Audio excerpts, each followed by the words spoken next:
Everyone, आज हम लोग पढ़ेंगे dementia. What is dementia? Dementia is not a disease by itself, group of symptom that is caused by various disease condition. If it is severe, it will interfere. Dementia क्या होता है?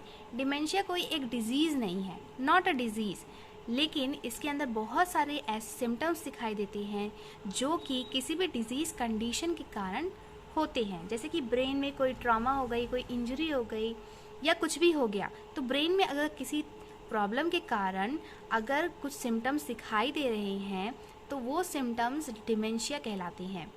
अगर यही symptoms बहुत ज़्यादा हैं, सीवियर है, तो ये हमारी डेली लाइफ की एक्टिविटीज़ में इंटरफेयर करने लगेगी। डेफिनेशन क्या कहती है डिमेंशिया की?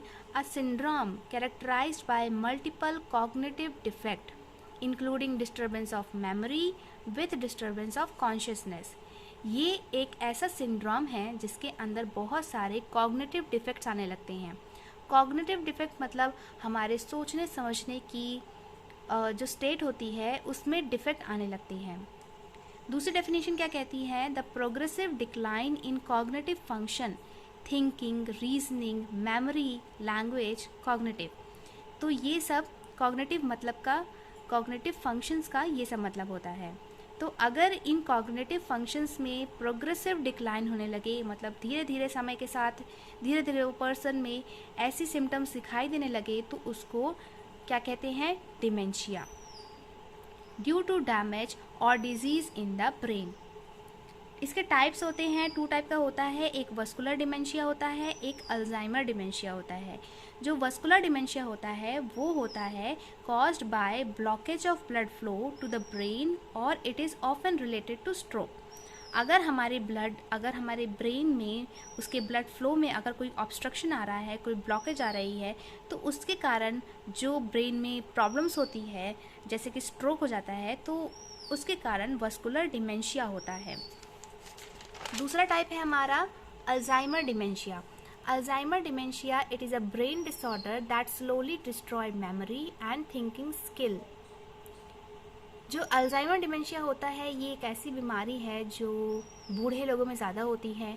ये स्लोली हमारे मेमोरी और थिंकिंग स्किल को डिस्ट्रॉय करती है, हमारे बिहेवियर में चेंजेस लाती है और हमारे अदर इम्पॉर्टेंट मेंटल फंक्शंस में भी चेंजेस लाती है, प्रॉब्लम क्रिएट करती है, मेमोरी लॉस करती है, कॉन्शियसनेस को कम करती है। It is most commonly seen in elderly person. बूढ़े लोगों में ज़्यादा अल्जाइमर दिखाई देता है। डिमेंशिया की एक और डेफिनेशन हो सकती है कि it is a disorder of CNS that affect movement. ये हमारी मूवमेंट को भी अफेक्ट करता है। इसके कॉजेज़ क्या क्या हो सकती हैं? तो डीजनरेटिव डिजीज़ है, मतलब समय के साथ ये ब्रेन के फंक्शंस को डैमेज करती है और इसको ठीक रिवर्स नहीं किया जा सकता। Illness in which a part of body gradually stop working. ऐसी इलनेस है, ऐसी कोई भी इलनेस जिसके कारण अगर बॉडी के कुछ पार्ट वगैरह अगर ग्रेजुअली वर्किंग करना स्टॉप कर रहे हैं, उसके कारण भी डिमेंशिया होता है। कोई भी अनट्रीटेबल डिजीज़ है उसके कारण, और अल्जाइमर डिजीज़ के कारण तो डिमेंशिया होता ही है। हॉस्पिटल कॉजेज़ भी हो सकते हैं, जैसे कि stroke, multiple toxic reaction, head tumour, brain infection, HIV infection, Parkinson's disease, इनके कारण भी डिमेंशिया होता है। सिम्टम में देखेंगे तो सिम्टम में आएगा पुअर जजमेंट आएगा, वो पर्सन जज नहीं कर पाएगा अच्छे से, उसका लैंग्वेज, उसके बोलने में चेंजेस आ जाएंगे, impaired of thinking, memory loss, lack of emotional control, unable to follow social norm, drowsiness, sudden mood stress. ये सारे ही सिम्टम्स हैं डिमेंशिया की। डायग्नोस्टिक एवैल्यूएशन में आएगा, मिनी मेंटल स्टेटस एग्जामिनेशन करेंगे, सिटी करेंगे, MRI करेंगे, ब्लड टेस्ट वगैरह करेंगे। और ट्रीटमेंट में क्या करेंगे? ट्रीटमेंट होता है कि कॉज को ही हमको प्रिवेंट करना है। जो भी इसके कॉजेज़ हैं डिमेंशिया होने के, उन कॉजेज़ को ही सबसे पहले ट्रीट करना है। तो हम लोग डिमेंशिया एक लेटर स्टेज में बीमारी होती है। अगर हमने पहले ही किसी दूसरी बीमारी को ठीक कर दिया तो डिमेंशिया आगे होगा ही नहीं। फिर भी हम लोग कुछ ट्रीटमेंट वगैरह में मतलब हेल्प कर सकते हैं। जैसे कि ट्रीटमेंट में क्या करेंगे? ट्रेनिंग देंगे। Training of thinking and memory functions are carried out. Improve brain function by using drugs वगैरह दे के हम लोग ब्रेन के फंक्शंस को इम्प्रूव करेंगे। कॉग्निटिव और बिहेवियरल इंटरवेंशन करेंगे, मतलब थेरेपीज़ वगैरह देंगे। Educating and providing emotional support provide करेंगे उस पेशेंट को, डिमेंशिया वाले पेशेंट को। मोटिवेशनल थेरेपी देंगे। Makes the client to touch some object, जैसे कि पेशेंट अपनी मेमोरी को लॉस कर रहा है, कॉन्शियसनेस को लॉस कर रहा है, तो हम उसको टच करा के, आप लोगों ने मूवीज़ वगैरह टीवी वगैरह में देखा होगा कि जो बूढ़े पर्सन होते हैं, भूलने की बीमारी वाले, उनको एड्स वगैरह में दिखाता है कि वो उनको चीज़ें को टच कराया जाता है ताकि वो पहचाने, महसूस करें उसको। ऐसे ही हम चीज़ें डिमेंशिया वाले पेशेंट के साथ भी कर सकते हैं।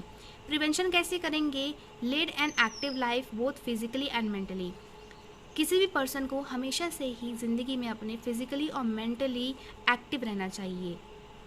रेगुलर एक्सरसाइजेस करनी चाहिए, रेगुलर उसको योगा करना चाहिए, उसको मेंटली भी, उसको इंटेलेक्चुअल एक्टिविटी भी उसका स्ट्रांग होना चाहिए, एक्टिव होना चाहिए। वो रेगुलरली ऐसी चीज़ें करे जिससे उसका माइंड इम्प्रूव हो, अलर्ट हो, एक्टिव हो। प्रॉपर स्क्रीनिंग कराना है अर्ली डिटेक्शन के लिए, और ट्रीटमेंट अर्ली ही होना चाहिए। प्रोविजन ऑफ सिचुएशनल सपोर्ट देना है और म्यूचुअल कंसर्न रखना है उस पेशेंट से। तो ये सब था डिमेंशिया के बारे में।